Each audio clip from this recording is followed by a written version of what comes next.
ನನ್ನ ಹೆಸರು ಆರ್ ಪಾಂಡು. ನಾನು ವಕೀಲ್ ಜೀವನ ಮಾಡುತ್ತಿದ್ದೇನೆ. 91 ವರ್ಷ. ನಾನು ವಕೀಲ್ ವೃತ್ತಿ ಮಾಡಲಿಕ್ಕೆ 64 ವರ್ಷ ಆಯಿತು. MA ಬಂದುಬಿಟ್ಟು ಡೆಲ್ಲಿಯಲ್ಲಿ ಬಾಲ್ಯದಲ್ಲಿ ವಾಡ್ಲಾ ಹೈಸ್ಕೂಲ್ನಲ್ಲಿ ಓದಿಬಿಟ್ಟು ಆಮೇಲೆ ಮದ್ರಾಸ್ನಲ್ಲಿ ಕಾಲೇಜು ಮತ್ತು ಕಾನೂನು ಪರಗೊಟ್ಟು ವಕೀಲ ವೃತ್ತಿಗೆ ಸೇರುವ ಇಚ್ಛೆ ಇದ್ದಿಲ್ಲ.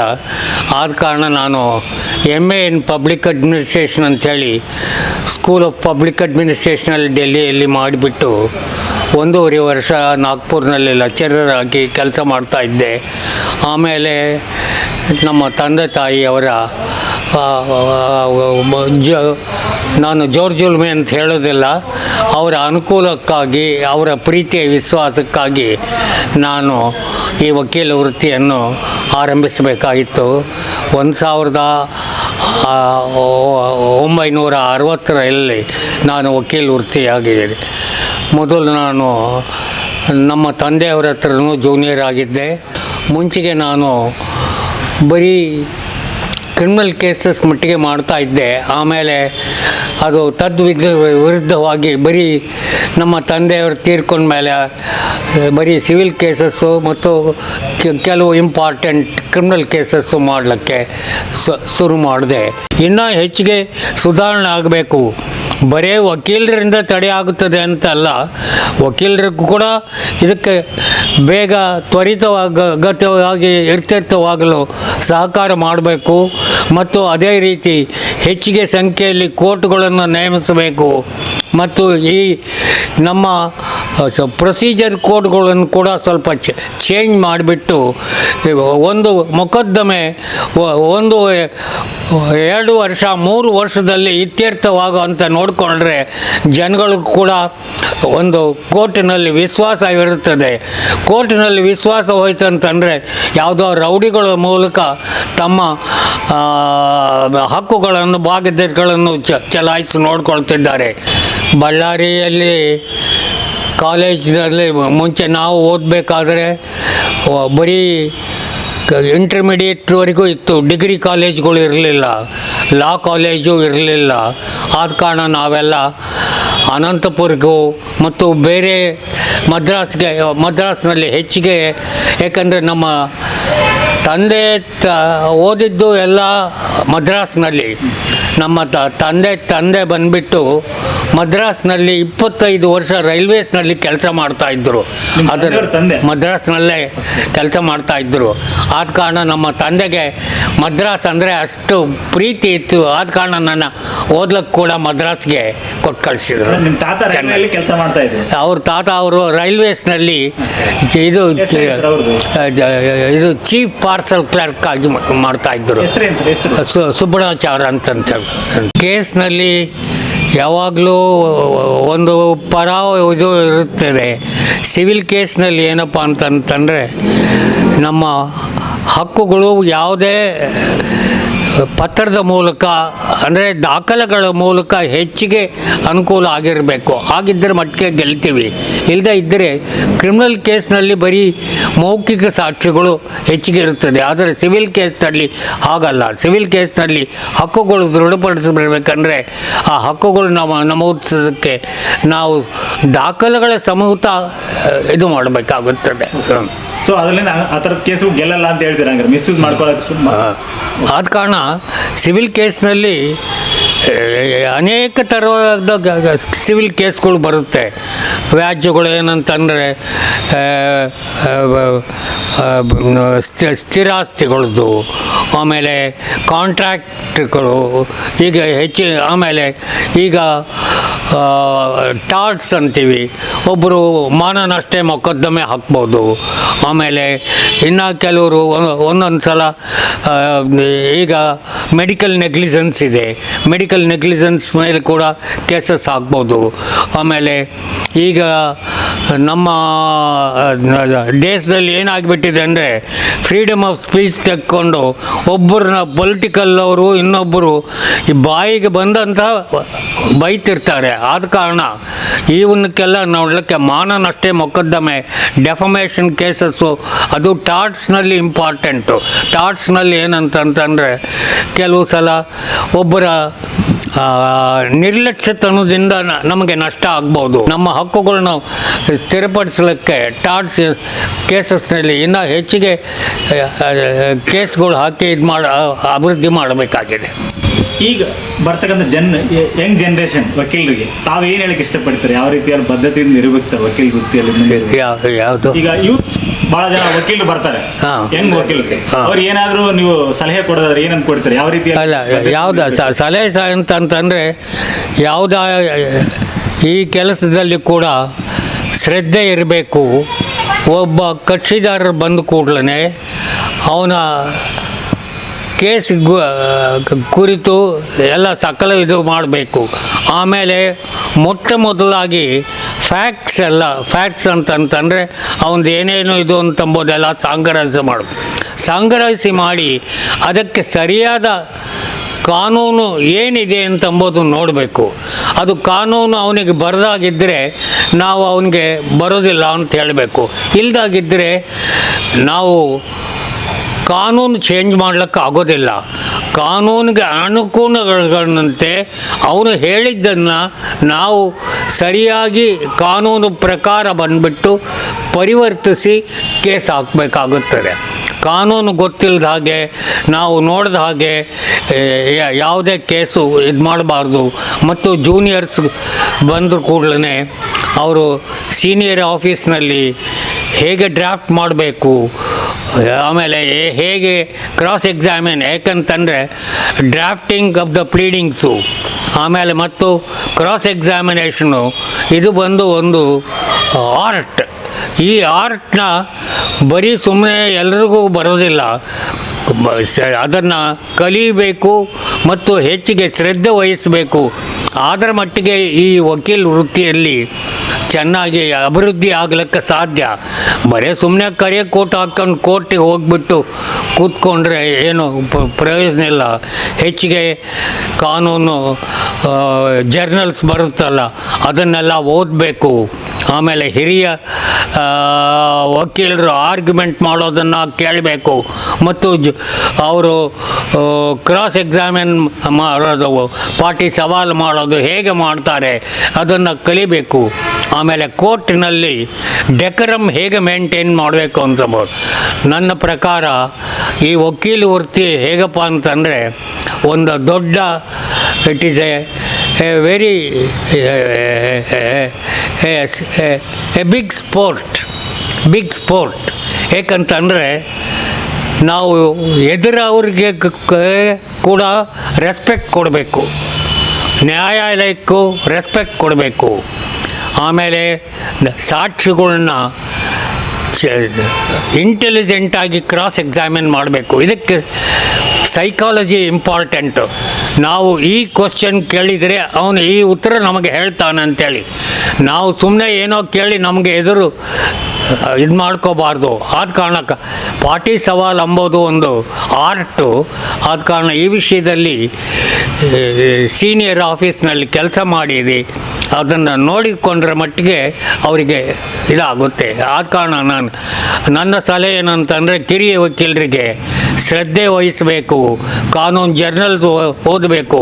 ಅದರಲ್ಲಿಂದ ಯಾವುದೇ ಮೊಕದ್ದಮೆಗೆ ಆರ್ಗ್ಯುಮೆಂಟ್ ಮಾಡಬೇಕಾದ್ರೆ ಏನು ರೀಸನಿಂಗ್ ಎಂಬುದು ಗೊತ್ತಾಗುತ್ತೆ. ಅದನ್ನು ತಿಳ್ಕೊಂಡೇ ನಮ್ಮ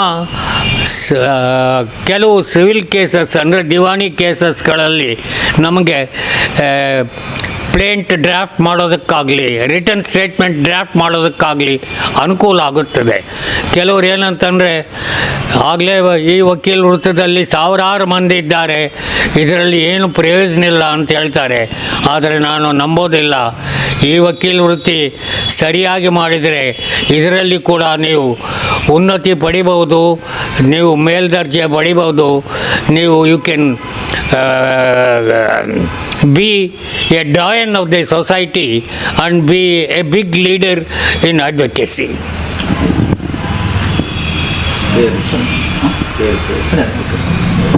One more question, sir.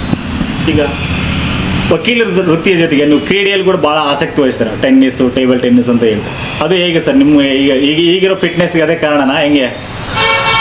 ಈಗಿರೋ ಅಲ್ಲ, ವಕೀಲ ವೃತ್ತಿಯಲ್ಲಿ ಅಂತಂದರೆ ಕೆಲವು ಹೇಳಿದಾಗೆ, ಲಾರ್ಡ್ ಡೆನ್ನಿಂಗ್ ಹೇಳಿದಾಗೆ,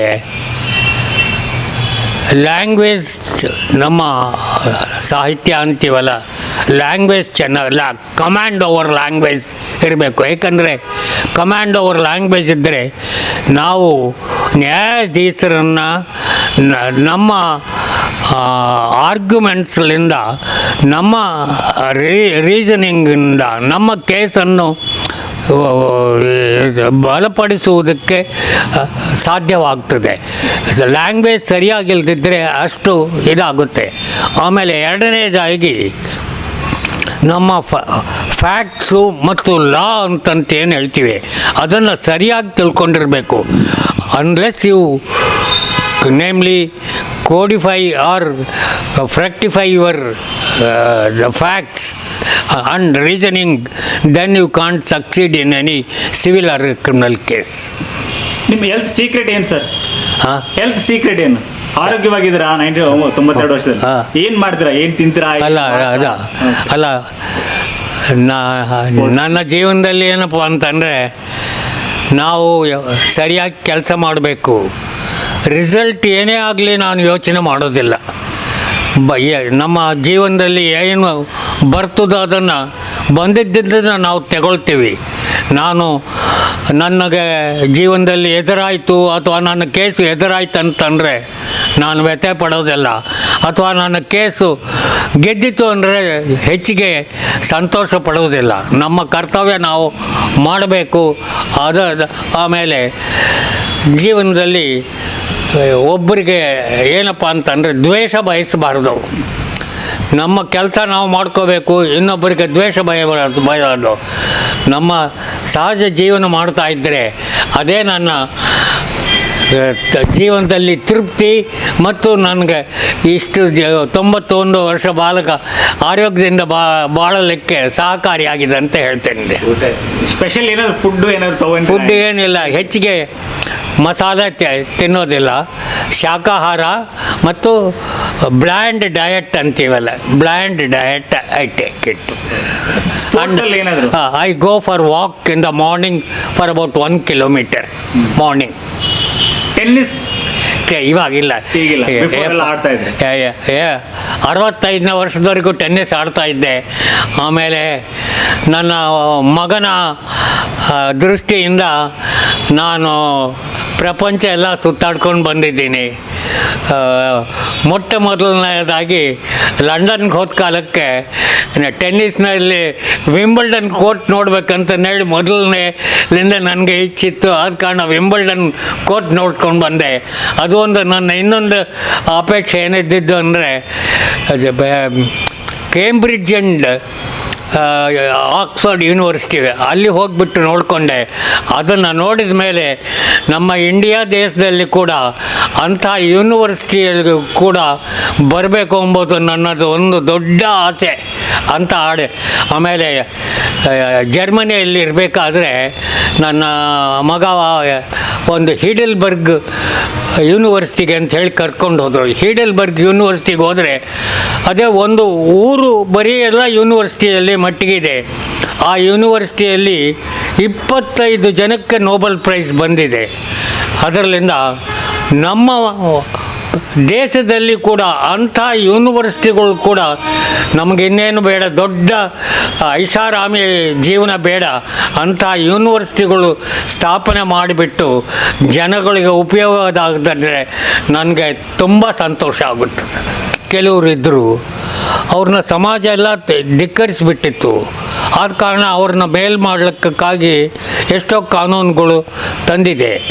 ಈಗ ಏನಾಗಿದೆ ಅಂತಂದರೆ ಈ ಎಕ್ಸಿಕ್ಯೂಟಿವ್ ಅವರು ಕೆಲವೆಲ್ಲ ಇವಾಗ ಏನಂತಂದರೆ ವಸತಿ ಸೌಕರ್ಯ ಆಗಲಿ, ಹೆಚ್ಚಿಗೆ ವಿದ್ಯಾಭ್ಯಾಸದ ಸೌಕರ್ಯ ಆಗಲಿ, ಆಮೇಲೆ ಸಮಾಜದಲ್ಲಿ ಏಕತ್ವ ಅಂತಂದರೆ ಎಲ್ಲ ರೀತಿಯಲ್ಲೂ ಒಂದೇ ಸಮಾನಾಗಿ ನೋಡಿಕೊಳ್ಳುವಂತೆ ಮಾಡಬೇಕು. ಏಕಂತಂದರೆ ಈಗ ಕೆಲವರು ಕೂಡ ಅವ್ರ ಸಮಾಜದಲ್ಲಿ ಏನಾಗಿದೆ ಅಂತಂದರೆ ನಾವು ಬರೀ ಕ್ರೀಮಿ ಲೇಯರ್ ಅಂತ ಹೇಳ್ತೀವಲ್ಲ, ಆ ಕ್ರೀಮಿ ಲೇಯರ್ ಮಟ್ಟಿಗೆ ಎಂಜಾಯ್ ಮಾಡ್ತಾ ಇದೆ. ಮಿಕ್ಕಿದ್ದವರು ಶೋಷಿತ ವರ್ಗದಲ್ಲಿ ಅವ್ರನ್ನ ಬಿಟ್ಟು ಮಿಕ್ಕಿದವರು ಎಂಜಾಯ್ ಮಾಡ್ತಾ ಇಲ್ಲ. ಆದ ಕಾರಣ ನಿಜವಾದ ಶೋಷಿತ ವರ್ಗದವರಿಗೆ ಇನ್ನೂ ಹೆಚ್ಚಿನ ಅನುಕೂಲ ಆಗಬೇಕಂತಂದರೆ ಮೀಸಲಾತಿಯನ್ನು ಸರಿಯಾಗಿ ಬಳಸಿಕೊಳ್ಳಬೇಕು. ಮತ್ತು ಈ ಈ ಕೆಲವೆಲ್ಲ ಶೈಕ್ಷಣಿಕ ಜಾತಿಯಲ್ಲಿ ಆಮೇಲೆ ಫ್ರೀ ಎಡ್ಯುಕೇಷನ್ ಕೊಡಬೇಕು, ಆಮೇಲೆ ಅವರಿಗೆ ಉದ್ಯೋಗ ಕಲ್ಪಿಸಿಕೊಡ್ಬೇಕು. ಇಲ್ಲದೇ ಇದ್ದರೆ ಏನಾಗುತ್ತಂತಂದರೆ ಶೋಷಿತ ವರ್ಗದವರು ಸಮಾಜದಲ್ಲಿ ಈಕ್ವಲಿಟೇರಿಯನ್ ಸೊಸೈಟಿ ಇರೋದಿಲ್ಲ. ಯಾಕಂದರೆ ನನಗೆ ಕನ್ನಡ ಅಷ್ಟು ಹೆಚ್ಚಿಗೆ ಚೆನ್ನಾಗಿ ಬರೋದಿಲ್ಲ, ಆದ ಕಾರಣ ಇಂಗ್ಲೀಷ್ ಪದಗಳನ್ನು ಯೋಚನೆ ಮಾಡ್ತಿದ್ದೇನೆ. ಆದ ಕಾರಣ ಇದೇ ರೀತಿಯಾಗಿ ಶೋಷಿತ ವರ್ಗದವರನ್ನು ನಾವು ಮೇಲ್ತಂದೆ ಮಾಡಿದರೆ ಎಲ್ಲರೂ ಸಮನಾಗಿ ಬಾಳಬಹುದು. ಆಮೇಲೆ ರಿಸರ್ವೇಷನ್ ಎಂಬುದೇ ಬೇಕಾಗಿಲ್ಲ.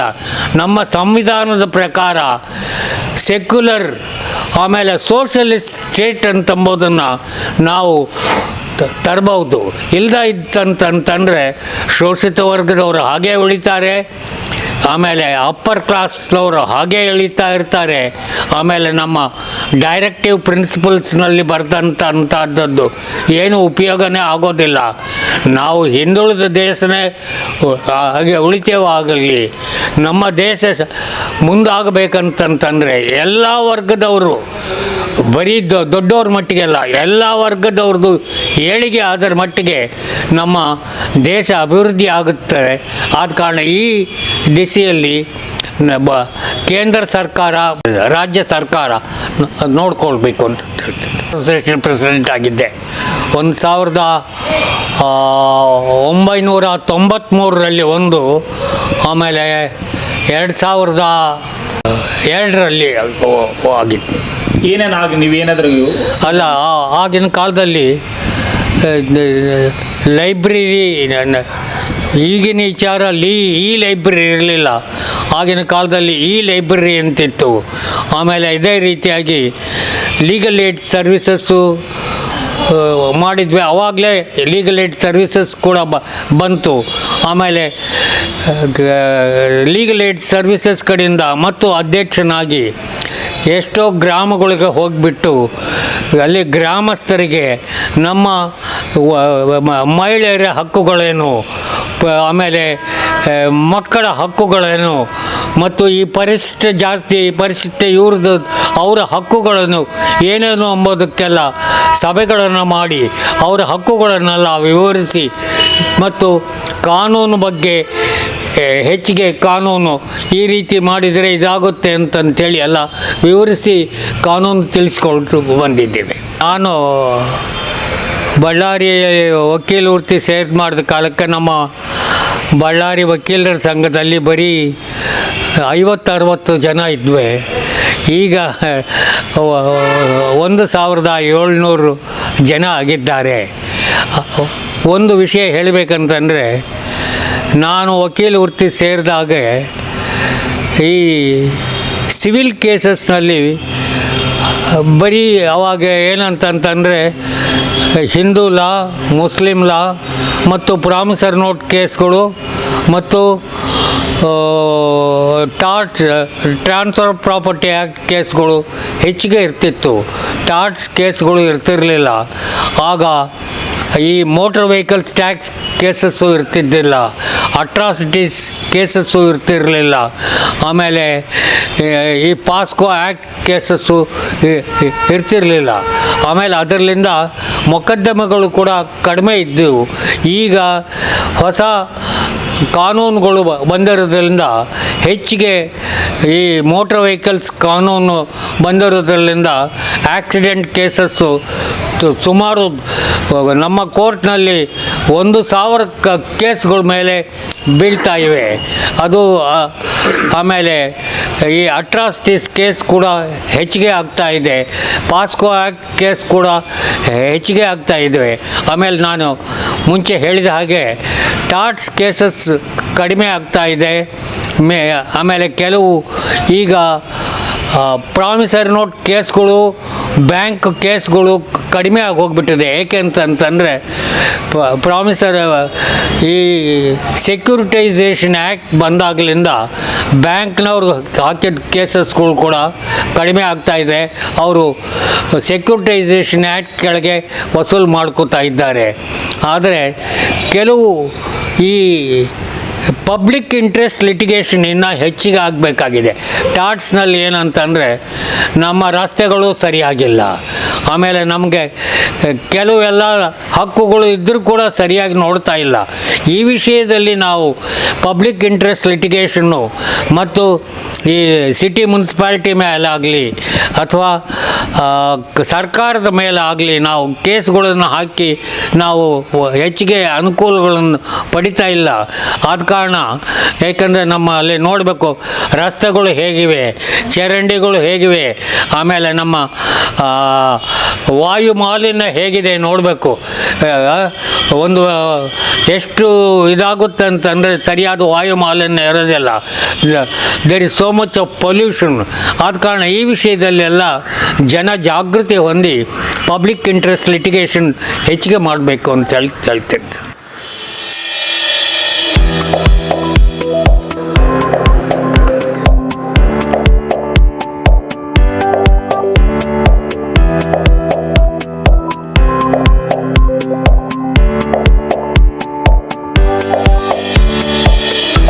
ಮಾನ್ಯ ಶ್ರೀ ಆರ್ ಪಾಂಡುರಂಗ ಅವರು, ಅವ್ರನ್ನ ಪಾಂಡು ಅಂತೀವಿ ನಾವು.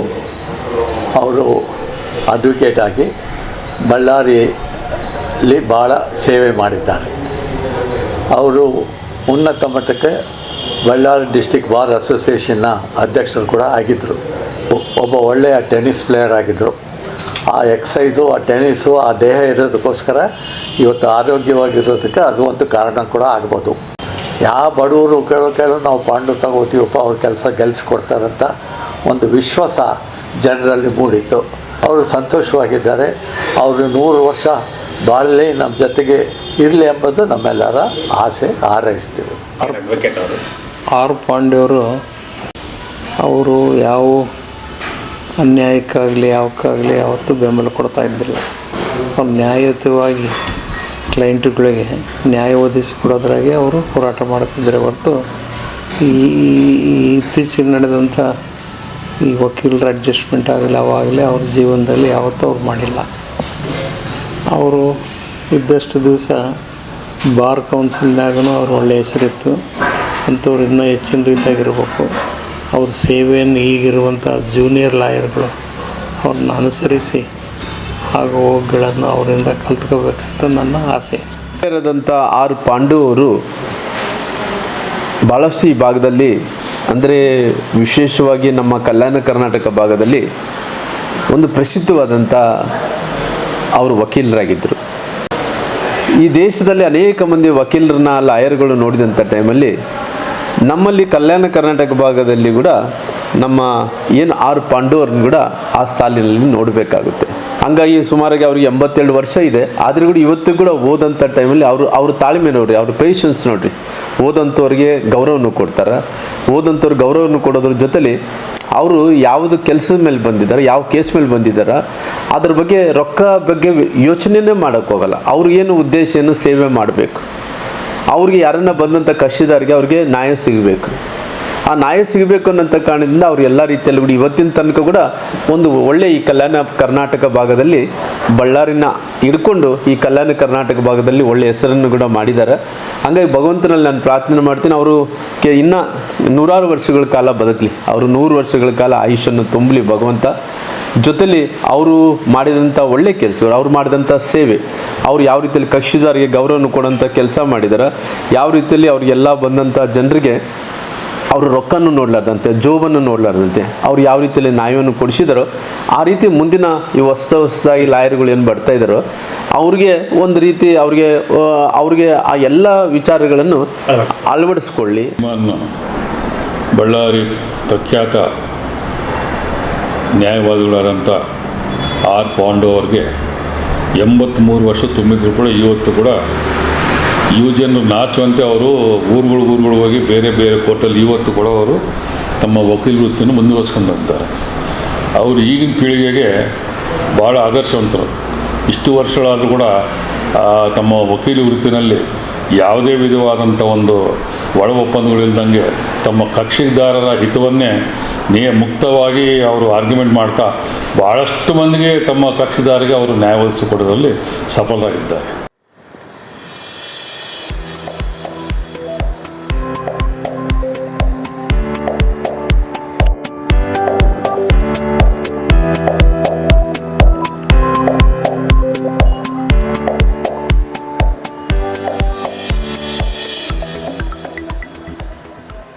ಬಿ ಜಯರಾಮ್ ಅಂತೇಳಿ ರಿಟೈರ್ಡ್ ಪಬ್ಲಿಕ್ ಪ್ರಾಸಿಕ್ಯೂಟರು. ಅಲ್ಲಿ ನಾನು ಇಲ್ಲಿ ಅಡ್ವೊಕೇಟಾಗಿ ಕೆಲಸ ಮಾಡ್ತಾಯಿದ್ದೀನಿ ಬಳ್ಳಾರಿ ಬಾರ್ ಅಸೋಸಿಯೇಷನಲ್ಲಿ. ನಮ್ಮ ಬಾರ್ ಅಸೋಸಿಯೇಷನ್ದಲ್ಲಿ ಅತಿ ಹೆಚ್ಚಿನ ವರ್ಷ ಅವಧಿಯಲ್ಲಿ ಬಳ್ಳಾರಿಯಲ್ಲಿ ಕಕ್ಷಿದಾರರಿಗೆ ಜಾಸ್ತಿ ನ್ಯಾಯವನ್ನು ಕೊಟ್ಟಿರ್ತಕ್ಕಂಥ ವ್ಯಕ್ತಿ ಅಂದರೆ ಸನ್ಮಾನ್ಯ ಶ್ರೀ ಪಾಂಡು ಸಾಹೇಬರು. ಅವರು ಸುಮಾರು ಈಗ ಅವರಿಗೆ 92 ವರ್ಷ ಆದ್ರೂ ಸಹಿತ ಈಗಲೂ ಅವರು ನ್ಯಾಯಾಲಯಕ್ಕೆ ಪ್ರತಿಯೊಂದು ನ್ಯಾಯಾಲಯಕ್ಕೆ ಅವರು ಹಾಜರಾಗಿ ಕಕ್ಷಿದಾರರಿಗೆ ನ್ಯಾಯವನ್ನು ಒದಗಿಸ್ತಕ್ಕಂಥ ಪ್ರಯತ್ನವನ್ನು ಮಾಡ್ತಾಯಿದ್ದಾರೆ. ಅವರ ಜೊತೆಯಲ್ಲಿ ನಮ್ಮ ಸೀನಿಯರ್ ಆದ ಇವರು ತಿಪ್ಪಣ್ಣ ಸಾಹೇಬರು ಮತ್ತು ದೊಡ್ಡಿ ಗೋಪಿನಾಥರಾಜ್ ಸಾಹೇಬರು, ಕೋಲಾಚಲಂ ಶ್ರೀನಿವಾಸ ಸಾಹೇಬರು, ಅರವಿಂದ್ ಮಳೆಬೆನ್ನೂರವರು ಅಂಥ ವ್ಯಕ್ತಿಗಳ ಹತ್ರ ಅವರು ಒಡನಾಟ ಇತ್ತು, ಅವರ ಸ್ನೇಹಿತರು. ನಮ್ಮ ಪಾಂಡು ಸಾಹೇಬರು ಆ ಏಜ್ನಲ್ಲಿ ಬಂದು ಅವರು ಪ್ರತಿಯೊಂದು ಕೇಸ್ನಲ್ಲಿ ಅಟೆಂಡ್ ಆಗಿ ಅವರು ಕಕ್ಷಿದಾರರಿಗೆ ನ್ಯಾಯವನ್ನು ಒದಗಿಸ್ಕೊಡ್ತಕ್ಕಂಥ ಪ್ರಯತ್ನದಲ್ಲಿ ಇರ್ತಾರೆ. ಅದನ್ನು ನೋಡಿ ಇವತ್ತಿನ ದಿವಸ ನಮ್ಮ ಜೂನಿಯರ್ಸ್ ಎಲ್ಲರೂ ಕಲಿಬೇಕಾಗ್ತದೆ ಇವತ್ತಿನ ದಿವಸ. ನಮಸ್ಕಾರ, ನನ್ನ ಹೆಸರು ಪಿ ರಾಮಬ್ರಹ್ಮಂ ಅಂತೇಳಿ, ಅಡ್ವೊಕೇಟ್. ಈಗ present I am the president of the Ballari bar association.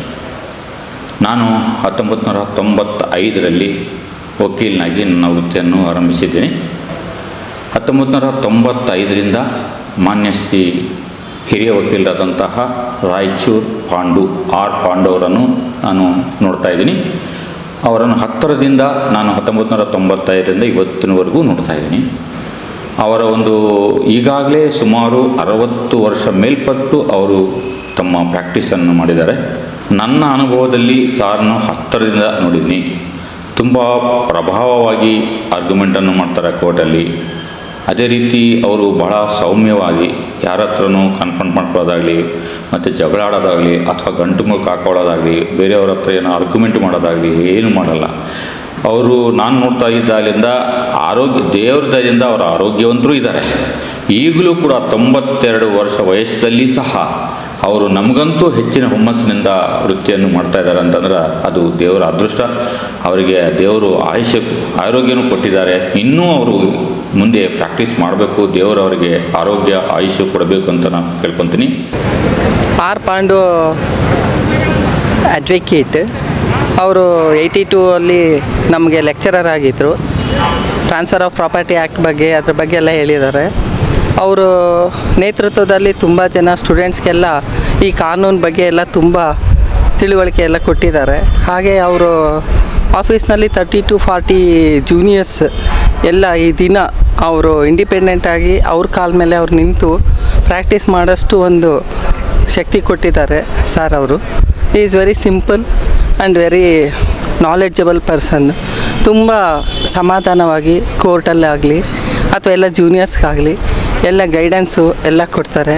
ಹಾಗೆ ಅವರು ಕಾರ್ಪೊರೇಷನು, KEB ಎಲ್ಲ ತುಂಬ ಇದಕ್ಕೆಲ್ಲ ಅವರು ಲೀಗಲ್ ಅಡ್ವೈಸರ್ ಆಗಿದ್ದಾರೆ. ಈ ದಿನ ಅವರು 92 ಇಯರ್ಸಲ್ಲಿ ಸಹ ಅವರು ಕೋರ್ಟ್ಗೆ ತುಂಬ ಉತ್ಸಾಹದಿಂದ ತುಂಬ ಇದರಿಂದ ಕೋರ್ಟಿಗೆ ಬರ್ತಾಯಿದ್ದಾರೆ. ಅವ್ರನ್ನ ನೋಡಿ ನಾವು ಮತ್ತು ಜೂನಿಯರ್ಸು ಎಲ್ಲರಿಗೂ ಇನ್ಸ್ಪಿರೇಷನ್ ತಗೊಂಡು ಅವರು ಹಾಕಿರೋ ಹಾದಿಯಲ್ಲಿ ನಾವೆಲ್ಲ ನಡ್ಕೋಬೇಕು ಅಂತ ನಾವು ಮತ್ತು ಎಲ್ಲ ಜೂನಿಯರ್ಸ್ಗೂ ನಾನು ಕೇಳ್ಕೊಳ್ತೀನಿ. ಪುಷ್ಪಲತಾ ಅಂತ ವಕೀಲರು. ಸುಮಾರು 30 ವರ್ಷದಿಂದ ಬಳ್ಳಾರಿಯಲ್ಲಿ ಪ್ರಾಕ್ಟೀಸ್ ಮಾಡ್ತಾ ಇದ್ದೀನಿ. ನನ್ನ ಪ್ರಾಕ್ಟೀಸಿನ ಮೊದಲ ದಿನಗಳಿಂದ ನಾನು ಪಾಂಡು ಸರ್ ನೋಡ್ತಾ ಇದ್ದೀನಿ. ಆಗ ಯಾವ ರೀತಿ ಇದ್ರೋ ಇಂದಿನ ದಿನದವರೆಗೂ ಅದೇ ರೀತಿ ಅವರು ಎನರ್ಜಿಕ್ಕಾಗಿ ಕೋರ್ಟಲ್ಲಿ ಓಡಾಡ್ತಾ ಇರ್ತಾರೆ. ಯಾವುದೇ ಜೂನಿಯರ್ಸು ತಮಗೇನಾದರೂ ಅವಶ್ಯಕವಾದ ಮಾಹಿತಿ ಬೇಕು ಅಂತ ಕೇಳಿದರೆ ಅವರು ತುಂಬ ಸಂತೋಷದಿಂದ ತಮಗೆ ಗೊತ್ತಿರೋ ಎಲ್ಲ ವಿಷಯಗಳನ್ನ ಚಾಚು ತಪ್ಪದೆ ಎಲ್ಲ ವಕೀಲರಿಗೆ ತಿಳಿಸ್ಕೊಡ್ತಾ ಇದ್ದಾರೆ. ನಿಜವಾಗಿ ಅವರು ಒಬ್ಬರು ಟೀಚರ್ ಆಗಿ ಎಲ್ಲ ಕಿರಿಯ ವಕೀಲರಿಗೆ ಇದ್ದಾರೆ. ಅವರು ಮೊದಲು ಕೂಡ ಕಾಲೇಜಲ್ಲೇ ಟೀಚಿಂಗ್ ಮಾಡ್ತಾಯಿದ್ರು. ಅದೇ ಟೀಚಿಂಗನ್ನು ಕೂಡ ತಮ್ಮ ವೃತ್ತಿಯಲ್ಲಿ ತುಂಬ ಜೂನಿಯರ್ ವಕೀಲರಿಗೆ ಯಾವ ಹೊತ್ತು ಅಂತಲೂ ಕೇಳ್ತಾ ಇಲ್ಲ, ಯಾವ ಕೇಳ್ತಾರೋ ಹಾಗೆ ತಮ್ಮ ಸ್ವಲ್ಪ ವರ್ಕ್ ಇದ್ದರೆ ಮೇಡಮ್ ವರ್ಕ್ ಆದಮೇಲೆ ಹೇಳ್ತೀನಿ ಅಂತ ಹೇಳಿಬಿಟ್ಟು ತಮ್ಮ ಸಮಯವನ್ನು ನಮಗೆ ಕೊಡ್ತಾ ಇದ್ದಾರೆ ಎಲ್ಲರೂ ವಕೀಲರು. ನಿಜವಾಗಿ ಇವತ್ತು ಭಾಳಷ್ಟು ವಕೀಲರು ಅವ್ರ ಕಡೆಯಿಂದ ತುಂಬ ಒಳ್ಳೆಯ ಮಾಹಿತಿಗಳನ್ನ ಪಡ್ಕೊಂಡಿದ್ದಾರೆ. ತುಂಬ ತಮ್ಮ ಕೇಸಸ್ಸಲ್ಲಿ ಏನಾದರೂ ಡೌಟ್ಸ್ ಇದ್ದರೂ ಕೂಡ ಆ ಕೇಸ್ ಫ್ಯಾಕ್ಟ್ ಎಲ್ಲ ಹೇಳಿದ್ಮೇಲೆ ಅದೇ ರೀತಿ ಯಾವ ರೀತಿ ಸಾಲ್ವ್ ಮಾಡಬೇಕು ಅನ್ನೋದು ಕೂಡ ಅವರು ಹೇಳ್ತಾ ಇದ್ದಾರೆ. ಆಮೇಲೆ ಹಿಂದಿನ ಜಡ್ಜ್ಮೆಂಟ್ಸ್ ಕೂಡ ಹಿಂಗಾಗಿದೆ, ನೀವು ಈ ರೀತಿ ಕಂಟೆನ್ಷನ್ಸ್ ತೊಗೊಳ್ರಿ ನಿಮ್ಮ ಕೇಸಲ್ಲಿ ಅಂತೇಳಿ ನಮ್ಮ ಕೇಸಲ್ಲಿ ರೆಡಿ ಮಾಡಬೇಕಂತ ಒಂದು ರಿಟರ್ನ್ ಸ್ಟೇಟ್ಮೆಂಟ್ ಆಗಿರಲಿ ಅದರಲ್ಲಿ ಅವರು ಮಾಹಿತಿ ಕೊಟ್ಟು ತುಂಬ ವಕೀಲರಿಗೆ ಸಹಾಯ ಮಾಡಿದ್ದಾರೆ. ಭಾಳಷ್ಟು ವಕೀಲರು ಅವ್ರ ಕಡೆಯಿಂದ ಜೂನಿಯರ್ಸ್ ಆಗಿ ಜಡ್ಜಸ್ ಆಗಿದ್ದಾರೆ, APPಗಳು ಆಗಿದ್ದಾರೆ. ಅವರ ಒಂದು ಜ್ಞಾನ ಏನಿದೆ ಅಲ್ಲ ಅದು ಒಂದು ದೊಡ್ಡ ಭಂಡಾರ ಅಂತಲೇ ಹೇಳಬೇಕು. ಶರಣಬಸವರಾಜ್ ಅಡ್ವೊಕೇಟ್. ನಾನು 25 ವರ್ಷದಿಂದ ಇಲ್ಲಿ ಬಳ್ಳಾರಿ ಬಾರ್ ಅಸೋಸಿಯೇಷನ್ ಪ್ರಾಕ್ಟೀಸ್ ಮಾಡ್ತಾಯಿದ್ದೀನಿ. ನಾನು ಬಂದಾಗಲಿಂದ ಆರ್ ಪಾಂಡು ಅವ್ರನ್ನ ಭಾಳ ಹತ್ತಿರದಿಂದ ನೋಡ್ತಾ ಇದ್ದೀನಿ. ಅವರೊಬ್ಬ ಹಿರಿಯ ವಕೀಲರು, ಭಾಳ ಕ್ರಿಯಾಶೀಲರು. ಈ ವಯಸ್ಸಲ್ಲ 95 ವರ್ಷದಲ್ಲಾದರೂ ಕೂಡ ನಮ್ಗಿನ ಮುಂಜಾನೆಯಿಂದ ಸಾಯಂಕಾಲ 5:30ವರೆಗೆ ಆದರೂ ಕೂಡ ಒಂದು ಇಂಚು ದಡದೆ ಒಂದೇ ರೀತಿಯಾಗಿ ಕುಂತಿರ್ತಾರೆ. ಅವರು ಒಂಥರ ನಮ್ಮ ವಕಾಲತ್ತಿಗೆ ಒಂದು ಲೆಜೆಂಡ್ ಇದ್ದಂಗೆ. ಅವರು ಶ್ರಮ ಮತ್ತು ಅವರು ಅವ್ರಿಗೆ ಆಯುಷ್ ಕಾಪಾಡ್ತಾ ಇದೆ. ಸಿದ್ದಣ್ಣ ಅಡ್ವೊಕೇಟು, ಬಳ್ಳಾರಿ. ನಾನು ಆರ್ ಪಾಂಡು ಸರ್ ಆಫೀಸ್ನಲ್ಲಿ ಜೂನಿಯರಾಗಿ ಕೆಲಸ ಮಾಡ್ತಾಯಿದ್ದೀನಿ. ಪಾಂಡು ಸರ್ ಅವರು ಸುಮಾರು 65 ವರ್ಷಗಳ ಕಾಲ ಈ ವೃತ್ತಿಯಲ್ಲಿ ಅನುಭವ ಹೊಂದಿದ್ದಾರೆ. ವಿಶೇಷವಾಗಿ ಅವರು ಒಂದು ನಡೆದಾಡುವ ಕಾನೂನಂತಲೇ ಹೇಳ್ಬೋದು. ಬಳ್ಳಾರಿ ಬಾರ್ ಅಸೋಸಿಯೇಷನ್ನಲ್ಲಿ ಸೀನಿಯರ್ ಮೋಸ್ಟ್ ಅಡ್ವೊಕೇಟ್ ಅವರಿದ್ದಾರೆ. ಯಾವುದೇ ಒಂದು ಸಬ್ಜೆಕ್ಟ್ ತೊಗೊಂಡ್ರು ಕೂಡ ಅದರಲ್ಲಿ ಅವರು ಒಂದು ಪರಿಣಿತಿ ಹೊಂದಿದಂಥ ಅನುಭವಿ ಅಡ್ವೊಕೇಟ್ ಆಗಿದ್ದಾರೆ. ನನ್ನ ಹೆಸರು ನಾಸಿರುದ್ದೀನ್ BK ಅಂತ, legal aid defence counsel Ballari. ಈಗ ಸರ್ ಆರ್ ಪಾಂಡು ಸರ್ ಅವರು ಈಗ 92 ವಯಸ್ಸಾಗ್ತಾಯಿದೆ. ನಾನು ಅವ್ರು ನೋಡ್ತಾ ಇದ್ದೆ, ಅಬ್ಸರ್ವ್ ಮಾಡ್ತೀನಿ. ನಾನು 2001 ವಕಾಲತ್ ಮಾಡ್ತಾಯಿದ್ದೀನಿ. ಅವ್ರು ಅಬ್ಸರ್ವ್ ಮಾಡ್ತಾಯಿದ್ದಾನೆ. ಜೂನಿಯರ್ಸ್ಗೆಲ್ಲ ಸಾಕಷ್ಟು ಎನ್ಕರೇಜ್ ಮಾಡ್ತೀವಿ, ಈ ಥರ ಮಾಡು ಆ ಥರ ಮಾಡು, ಸರಿಯಾಗಿ ಗೈಡ್ಲೈನ್ಸ್ ಕೊಡ್ತಾರೆ. ಜೂನಿಯರ್ಗೆ ಜೂನಿಯರ್ ಮುಂದೆ ಪ್ರೋತ್ಸಾಹ ಕೊಡ್ತಾರೆ. ಅವ್ರು ಅತ್ಯುತ್ತಮ ಒಂದು ಅಡ್ವೊಕೇಟ್ ಹೇಳಿದ್ರೆ ತಪ್ಪಾಗಲಾರ್ದು.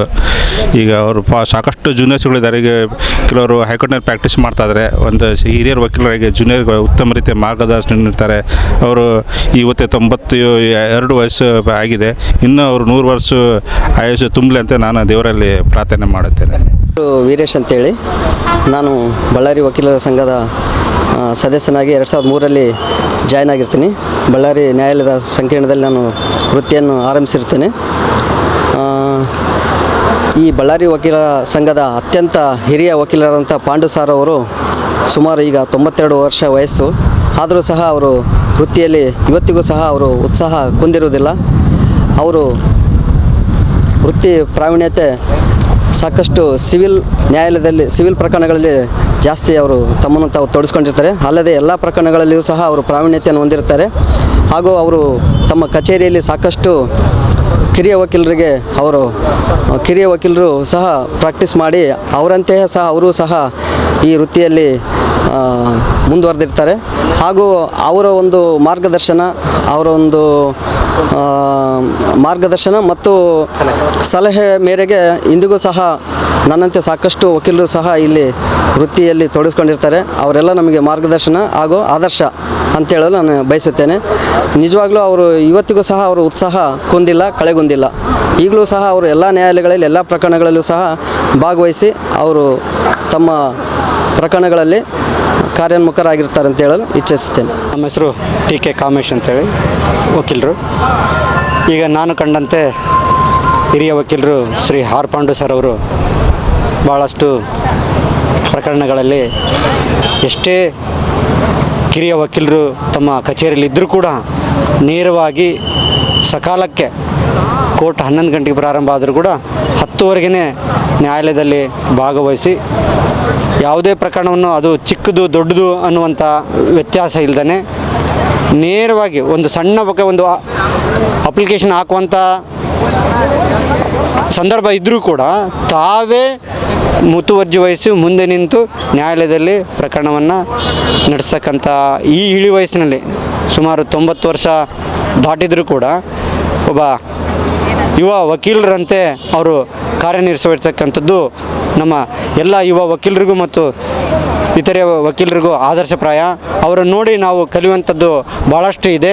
ಕೆಲವರು ಅಂದ್ಕೊಳ್ಬೋದು ಈ ವಯಸ್ಸಿನಲ್ಲೂ ಇವರಿಗೆ ಈ ಒಂದು ವಕಾಲತ್ತು ಅವಶ್ಯಕತೆ ಇದೆನಾ ಅಂತ. ಅದನ್ನು ನಾವು ಬೇರೆ ರೀತಿ ನೋಡಿದಾಗ ಆ ಒಂದು ಹಿರಿಯ ವಕೀಲರಿಂದ ಕಲಿತಕ್ಕಂಥದ್ದು ಭಾಳಷ್ಟು ಇದೆ. ಅವರು ನಮ್ಮ ಎಲ್ಲ ವಕೀಲರಿಗೆ ಆದರ್ಶಪ್ರಾಯ ಅಂತ ಹೇಳಲಿಕ್ಕೆ ಬಯಸ್ತೀನಿ.